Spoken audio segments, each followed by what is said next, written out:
केंद्र सरकारनं नव्या संसद भवनातील पहिल्या अधिवेशनात महिला आरक्षण विधेयक मांडलं। पण या विधेयकावरून लोकसभेत सत्ताधारी विरोधकांमध्ये श्रेयवादाचं राजकारण रंगल्याचं पाहायला मिळालं।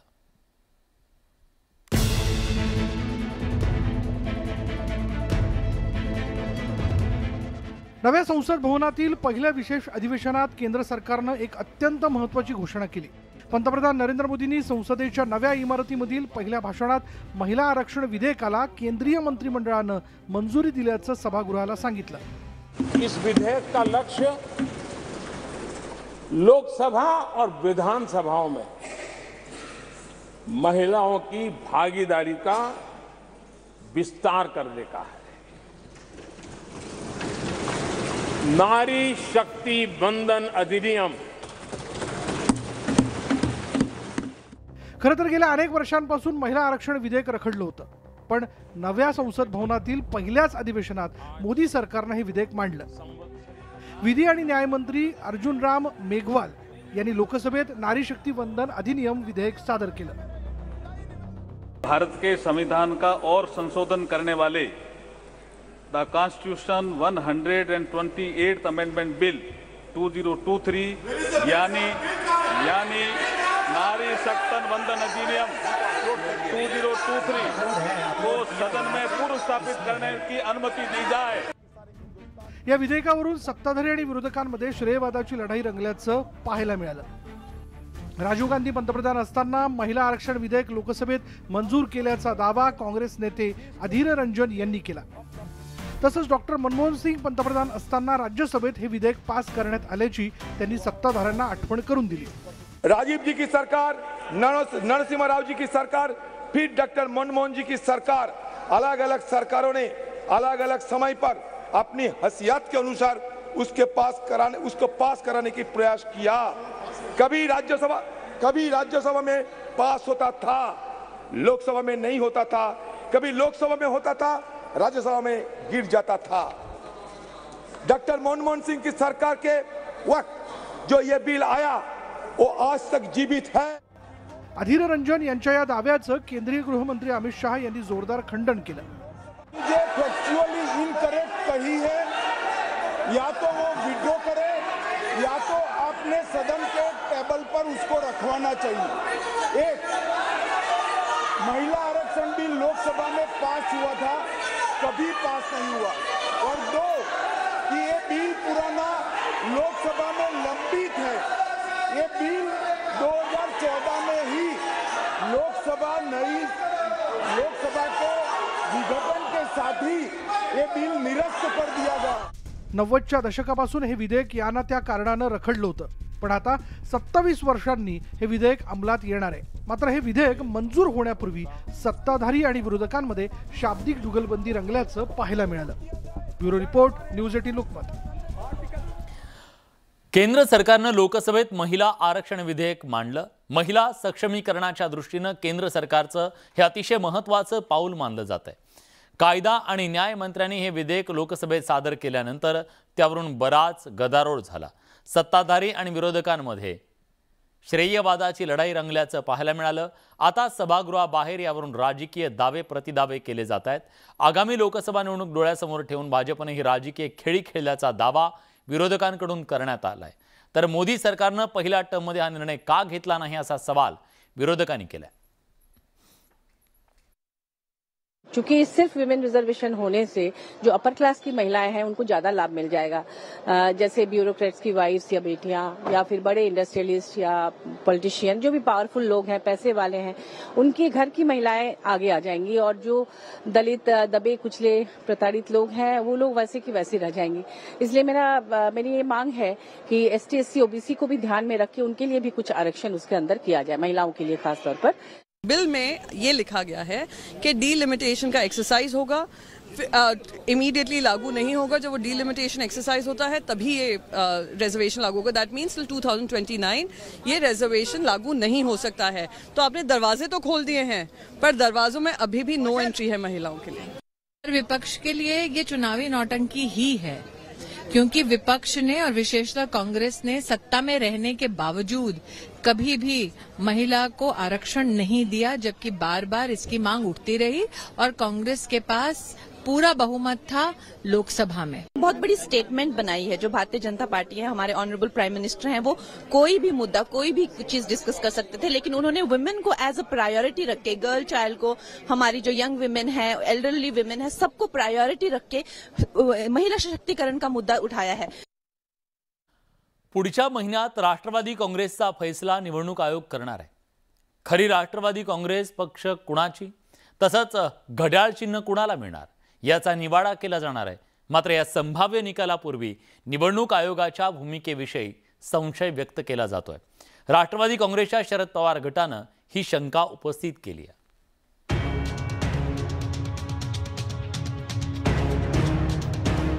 राष्ट्रवादी काँग्रेस कुणाची याचा फैसला पुढच्या महिन्यात निवडणूक आयोग करणार आहे। मात्र आता निवडणूक आयोगाच्या भूमिकेविषयी सवाल उपस्थित केला जातोय। खरं तर जुलै महिन्यात अजित पवारांनी पक्षात बंड करत शिंदे सरकारमध्ये सहभागी होण्याचा निर्णय घेतला।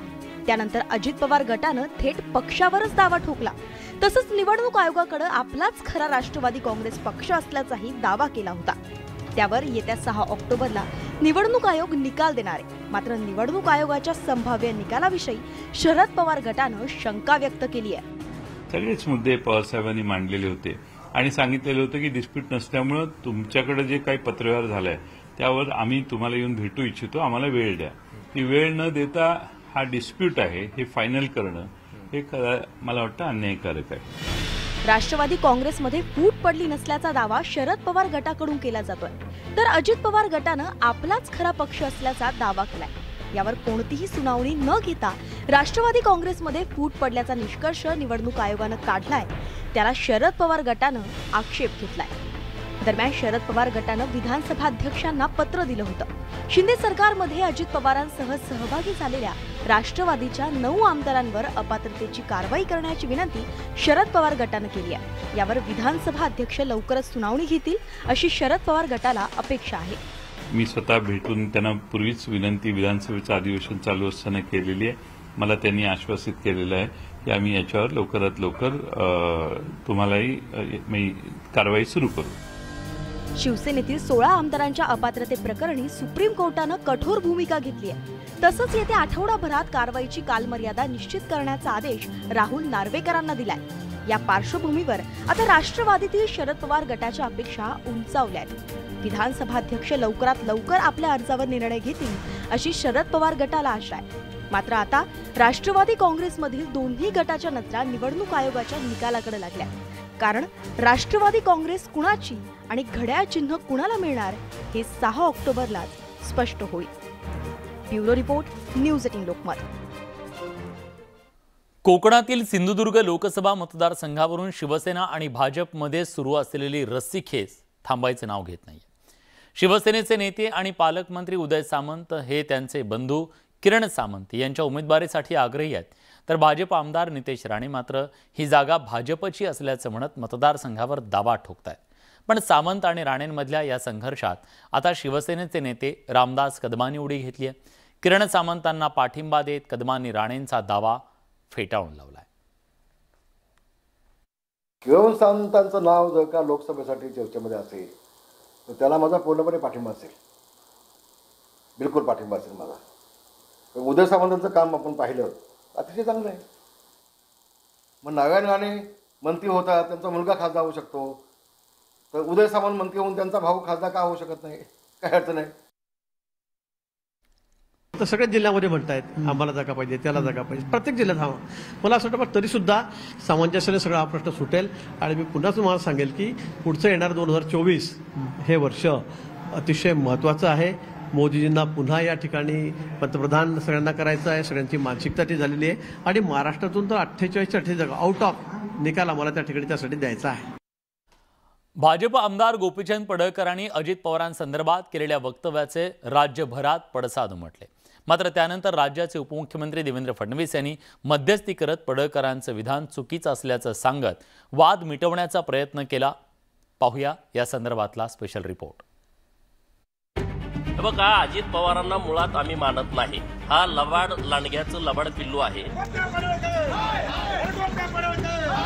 जो आपल्या आईचा होऊ शकला नाही, जो आपल्या भावाचा होऊ शकला नाही, जो समाजाचा होऊ शकला नाही, तो जनतेचा काय होणार?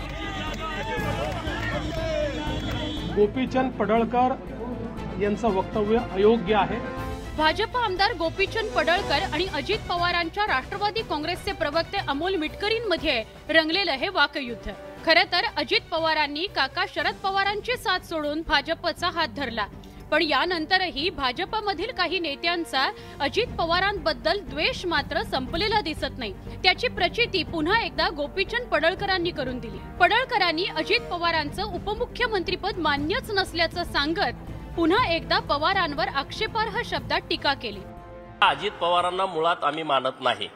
हा लबाड लांडग्याचं लबाड पिल्लू आहे. आम्ही अशा लोकांना मानत नाही आणि त्यामुळं मी त्यांना पत्र द्यायचा काही विषयच नाही, कारण ते नेहमी आमच्या विरोधातले आहेत. ते कुठं जरी आले, आमच्या बरोबर आले तर त्यांची काही भूमिका बदलल अशी परिस्थिती नाही. त्यामुळे आम्ही त्यांना पत्र देण्याची मला काही गरज वाटत नाही.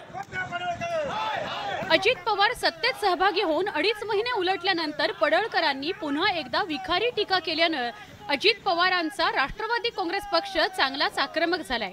मंगळवारी राज्यातल्या विविध ठिकाणी राष्ट्रवादी काँग्रेसच्या कार्यकर्त्यांनी आंदोलनं केली. यावेळी कार्यकर्त्यांनी पडळकरांचा निषेध केला.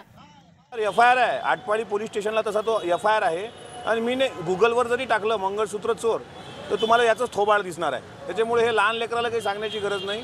अरे, जो आपल्या आईचा होऊ शकला नाही, जो आपल्या भावाचा होऊ शकला नाही, जो समाजाचा होऊ शकला नाही, आजवर ज्यांनी समाजाचा फायदा घेऊन वेगवेगळी पदं भोगली, तो जनतेचा काय होणार? दरम्यान सत्ताधारी पक्षांमध्ये झुंपल्यामुळे महायुतीतील अंतर्गत वाद पुन्हा एकदा चव्हाट्यावर आलाय. त्यामुळे स्वतः देवेंद्र फडणवीसांनी यात मध्यस्थी करत पडळकरांचं विधान चुकीचं असल्याचं सांगत वाद मिटवण्याचा प्रयत्न केला. गोपीचंद पडळकर यांचं वक्तव्य अयोग्य आहे. अशा प्रकारचं वक्तव्य त्यांनी करणं हे चुकीचं आहे.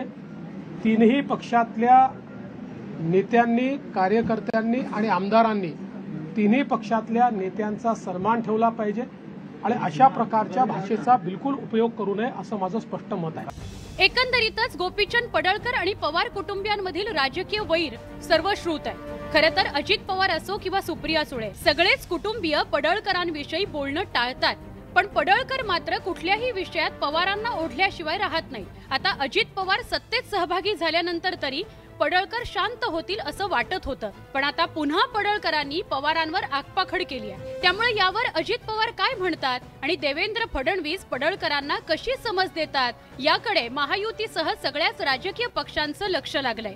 Bureau report, news 18 Lokmat. यानंतर आपण बघूयात गणपती बाप्पाच्या बातम्या.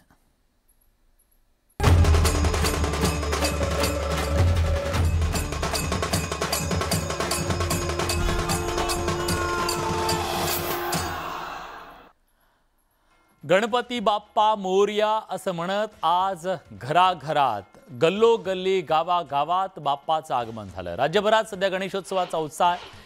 घरोघरी दुःखाचं निवारण करणाऱ्या गणरायाचं आगमन झालं. देशाचे सर्वात श्रीमंत उद्योगपतींपैकी एक असलेले मुकेश अंबानी यांच्या घरी देखील बाप्पाचं मोठ्या जल्लोषात आगमन झालंय. मुकेश अंबानी यांच्या अँटिलिया या निवासस्थानी गणपती बाप्पाचं आगमन झालंय. गणपतीच्या आगमनाच्या निमित्तानं अंबानींच्या अँटिलिया बंगल्यात चांगलीच लगबग पाहायला मिळाली. राज्याचे उपमुख्यमंत्री देवेंद्र फडणवीस यांनी सपत्नीक अँटिलियावर जाऊन मुकेश अंबानी यांच्या बाप्पाचं दर्शन घेतलं.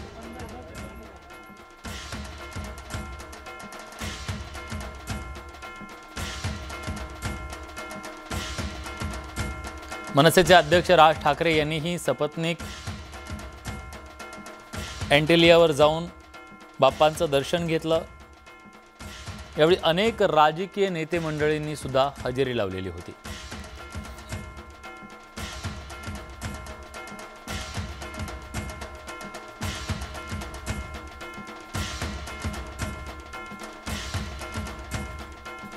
शिवसेनेचे नेते, शिवसेना उद्धव बाळासाहेब ठाकरे पक्षाचे प्रमुख उद्धव ठाकरे यांनी सहकुटुंब लालबागच्या राजाचं दर्शन घेतलं।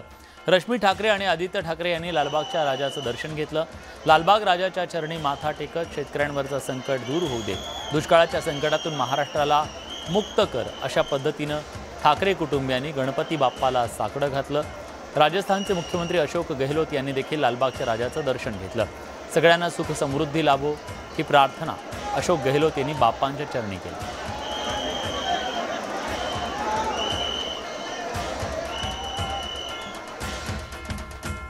भाजपचे आमदार निरंजन डावखरे यांच्या घरी उपमुख्यमंत्री देवेंद्र फडणवीस यांनी गणपती बाप्पाचं दर्शन घेतलं।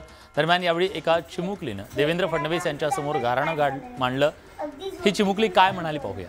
तरी आम्ही सांगू शकतो, बरोबर ना, प्राईम मिनिस्टर मोदीजी आहेत, हे तर आता आमचं चांगलंच पाठ झालंय। अगदी झोपेतून जरी उठवलं तरी आम्ही सांगू शकतो, बरोबर ना? यस। हो, पण चीफ मिनिस्टर म्हणून आधी तुमचं नाव आम्ही चांगलंच पाठ केलं होतं ना। अचानक ते ठाकरे साहेब कसे आले? मागच्या वर्षी तर मी शिंदे साहेबांना पण भेटून आली, आणि आता मध्येच टीव्हीवर दाखवतात की अजित दादा चीफ मिनिस्टर होणार आहेत। आरक्षण, मेट्रो, हायवे असे मोठे मोठे विषय तुम्ही अगदी हसत हसत सॉल्व करता। माझ्याकडे पण बघा ना जरा, आम्हा लहान मुलांना निदान 5 वर्ष एकच नाव पाठ करायला लागेल, असं काहीतरी करा ना। यस। आणि मोदीजींनी तुम्हाला जपानला पाठवले होते ना, महाराष्ट्राच्या डेव्हलपमेंटसाठी तुम्ही नक्कीच काहीतरी आणले असाल, त्यात काही शंकाच नाही। पण आमच्या दीदीने तुमची एवढी वेलकम केलं, ओवाळणी केली, तिच्यासाठी तुम्ही जपानवरून आल्यावर गिफ्ट आणलं की नाही? आणलं ना। ओके ओके, तुम्ही एवढी छान छान उत्तर देतात आणि लोकांना खुश करतात, त्याच्यामुळे तुम्हाला महाराष्ट्राचे चाणक्य म्हणतात। या चिमुकलीची जशी कैफियत आहे तशी आम्हा पत्रकारांची पण आहे। 5 वर्षात किती मंत्र्यांची किती खाती पाठ करायची, हाही सवाल आहे। यासोबत बुलेटिनमध्ये आपण इथेच थांबतोय। ताज्या घडामोडींसाठी बघत रहा न्यूज 18 लोकमत।